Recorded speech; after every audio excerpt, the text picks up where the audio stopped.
सभी परिजनों को सादर प्रणाम। आइए सबसे पहले गायत्री मंत्र। ओम भूर्भुवः स्वः तत्सवितुर्वरेण्यं भर्गो देवस्य धीमहि धियो यो नः प्रचोदयात्।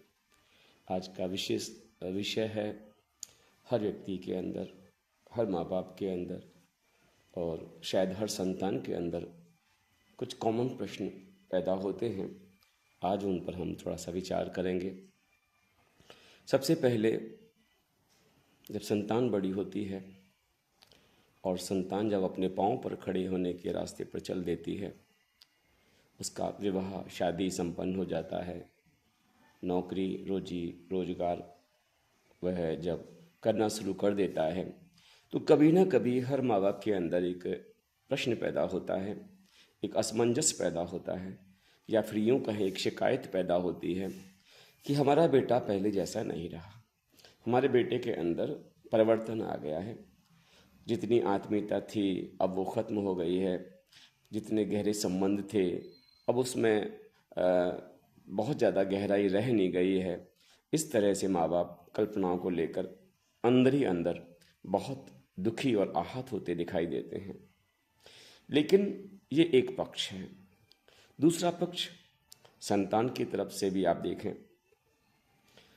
संतान की तरफ का मतलब होता है कि जीवन भर बचपन से माँ बाप जो कहते आए वह करता आया, माँ बाप जो सिखाते आए वो सीखता आया।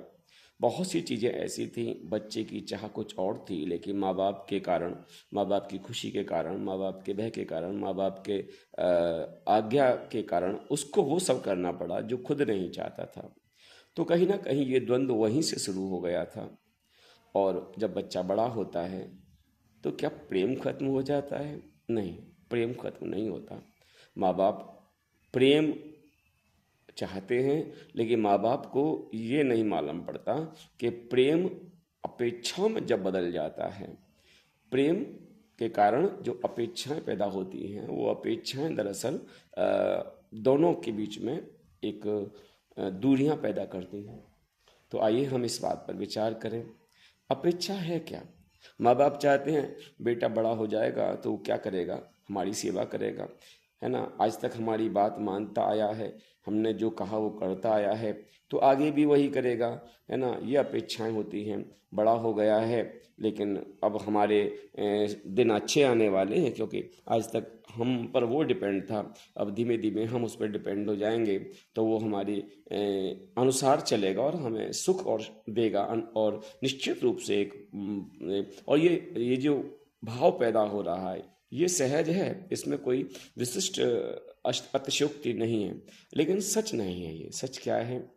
बच्चे का अपना जीवन भी होता है, बच्चे के अंदर अपने अंदर भी भाव होता है कि मैं कुछ कर सकता हूँ, मैं कुछ जान सकता हूँ, मैं अपने पाँव पर खड़ा होना चाहता हूँ, मेरी भी अपनी कामना है, मेरी भी अपनी इच्छा है। और उसके बाद जब बच्चा अपने पाँव पर खड़ा हो जाता है तो निश्चित रूप से अब बच्चा दोहरा जीवन जीना शुरू करता है। करता वो है जो उसे खुद की इच्छा होती है, लेकिन माँ बाप का दिल दुखाना भी नहीं चाहता और उन्हें कष्ट देना भी नहीं चाहता, तो सुनता उनकी भी है लेकिन करता खुद अपने मन की है, जो जिसको वह करना चाह रहा है बरसों से। तो यहाँ फिर पैदा होता है कि वो बच्चा हमारे बताए रास्ते पर नहीं चलता, अपनी मनमानी करता है। यहीं से द्वेष पैदा होना शुरू हो जाते हैं। यदि सोचा जाए, स्वतंत्रता सबको प्रिय है, अपेक्षा और प्रेम में अंतर है। अपेक्षा और प्रेम में अंतर क्या है? प्रेम का मतलब है स्वतंत्र कर देना, प्रेम का मतलब है आज तक बेटा हमने बताया उस रास्ते पर चले, बहुत बहुत धन्यवाद। अब निश्चित रूप से तुम भी एक इंसान हो, तुम्हारी अपनी कामनाएं, तुम्हारी अपनी इच्छाएं होंगी, तुम्हारा अपना भी जीवन है। अब तुम अपने अनुसार जीवन जियो, हम उसमें आपका सहयोग करेंगे। यहाँ तक तो प्रेम है। लेकिन जब अपेक्षा होती है तो अपेक्षा हमेशा एक बंधन बन जाती है, और ये बंधन माँ बाप चाहते हैं संतान इस बंधन में बंधी रहे, और संतान चाहती है मैं इन बंधनों से आज़ाद हो जाऊं। तब यहीं से द्वंद्व शुरू होता है। शादी होती है, पत्नी आती है, और पत्नी आने के बाद और लगभग वही उम्र उसके परिवर्तन की भी होती है। नौकरी पाई है, शादी हो गई, पत्नी मिल गई, है ना, आने वाले समय में संतान भी होंगी, तो निश्चित रूप से वो समय एक परिवर्तन का दौर होता है। और उस परिवर्तन के दौर में जैसे बच्चे की अपनी इच्छा थी कि मैं अपने अनुरूप जीवन जीऊँ, ऐसे जो पत्नी आती है किसी दूसरे घर से, उसकी भी इच्छा होती है मैं अपने पति के साथ और जिस तरह का मैं जीवन चाहती थी मैं उस तरह का जीवन जीऊँ। तो दोनों में एक फर्क आता है। माँ बाप के अनुसार जीवन जीना अलग बात है, और अपनी इच्छा अनुरूप अपनी पत्नी की इच्छा अनुरूप जीवन जीना, इसमें थोड़ा सा अंतर आ जाता है। और यही अंतर दरअसल माँ बाप और बच्चों के बीच में दूरी का कारण बन जाता है। तो प्रयास क्या करना चाहिए? एक बात सदा याद रखिएगा कि इस सृष्टि का नियम परिवर्तन है। सृष्टि का नियम परिवर्तन है और परिवर्तन होके ही रहेगा। और जहाँ परिवर्तन नहीं हो रहा वहाँ द्वंद्व हैं, जहाँ परिवर्तन नहीं हो रहा वहाँ झगड़े हैं, जहाँ परिवर्तन नहीं हो रहा वहाँ द्वेष हैं, जहाँ परिवर्तन नहीं हो रहा वहाँ अशांति है। इसलिए बड़ी सहजता से अपने अपने समय पर ये माँ बाप को सोचना चाहिए। अब तक छोटा था, हमारी मानता था, बुद्धि की प्रबलता परिपक्वता नहीं थी, तो हमारे अनुसार इसने जीवन जिया। आज उसके पास बुद्धि है, अपना भला बुरा सोचने की सामर्थ्य है। माँ बाप भयभीत होते हैं कि कहीं कोई घाटा ना हो जाए, कहीं कोई चोट न लग जाए, कहीं कोई जीवन में परेशानी ना खड़ी हो जाए। लेकिन माँ बाप ये भूल जाते हैं दरअसल ये ठोकरें, ये परेशानियाँ, ये चोट, ये भी बच्चे के जीवन में शिक्षक बनकर आती हैं। कुछ होते हैं मान जाते हैं और कुछ ऐसे होते हैं जो चोट खाकर सीखते हैं। तो स्वीकार करना चाहिए कि जो कुछ भी उसके लिए हो रहा है, उसके जीवन में हो रहा है, वो निश्चित रूप से अच्छा ही हो रहा है, मंगल हो रहा है हम चाहते हैं। लेकिन फिर भी कुछ नकारात्मक हुआ है तो विश्वास रखेगा वो भी उसे कुछ ना कुछ सिखा के जाएगा। और हाँ, एक चीज़ माँ बाप को जरूर ध्यान रखनी चाहिए, जैसे उनकी अपने जवानी में जब खुद जवान थे तो उनकी भी चाह थी हमें स्वतंत्र रहना है, ऐसे भी बच्चों के स्तर पर जाकर देखें और सोचें कि शायद उनकी भी इच्छा हो कि उन्हें स्वतंत्र रहना है। लेकिन हमारे यहाँ पुरानी जो मान्यताएं हैं, परिपाटी है ना, वो ये थी माँ बाप की सेवा करे। और ये भाई उस समय हो सकता है घर में आपके रोजगार हो, घर में आपके दुकान हो, व्यापार हो, बहुत से किसान की खेती हो, तो घर में रहते थे तो अपेक्षाएं जायज़ थी। आज बच्चे बाहर पढ़ रहे हैं, बाहर रह रहे हैं, बाहर नौकरी कर रहे हैं, तो निश्चित हर स्त्री की, हर लड़की की कामना होती है कि हम भी अपने पति के साथ बाहर रहें। एक कल्पना देखिए, कमाल की बात क्या है कि जब हम अपनी बेटी को शादी करते हैं ना, और जब उसका आदमी या उसका पति उसको अपने साथ नौकरी पर ले जाता है तो बड़े सुकून से कहते हैं हमारी बेटी तो साथ चली गई और नौकरी पर चली गई है, बड़ी खुश है ना।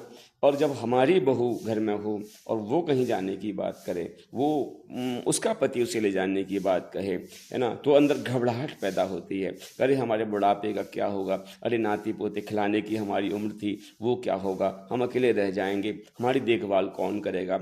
इस तरह का जो भेदपूर्ण रवैया है दरअसल परिवारों के टूटने का ये कारण बनता है।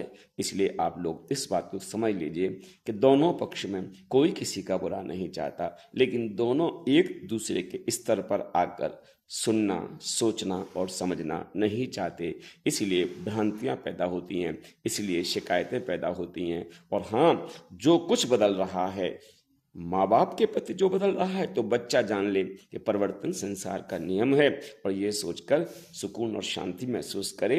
और औलाद की तरफ से जो बदल रहा है, माँ बाप भी इसी बात को सोचकर कि परिवर्तन संसार का नियम है और परिवर्तन होना ही है, ये सोचकर स्वयं को शांत रखें और समझा पाएं। और विश्वास रखिएगा समय के साथ साथ दुनिया बदलती है और बदल रही है। इसका मतलब अंतःकरण से कहिएगा कि हाँ, बिल्कुल सच है, दुनिया बदलनी ही चाहिए। और भगवान के प्रति हाथ जोड़ के कहना, हाँ प्रभु, आज तक हम मोह में फंसे थे, संतान में फंसे थे, आज तक हम नाशवान संबंधों को सब कुछ मान बैठे थे, लेकिन जैसे से वो छोड़कर जा रहे हैं, जैसे से वो हमसे दूर हो रहे हैं, वैसे वैसे प्रभु तेरा लाख लाख धन्यवाद। हमारा मन, हमारी बुद्धि, हमारी चाह तुम में लग रही है, इसके लिए बहुत बहुत धन्यवाद। इस तरह से यदि हम जीवन की छोटी छोटी समस्याओं को लेते हैं, परिवार की चीज़ों को हम स्वीकार करते हैं, तो विश्वास रखिए परिवर्तन दुख और पीड़ा और परेशानी का कारण नहीं बनेगा।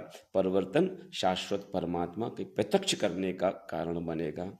बस इतनी सी बात कहनी थी। धन्यवाद।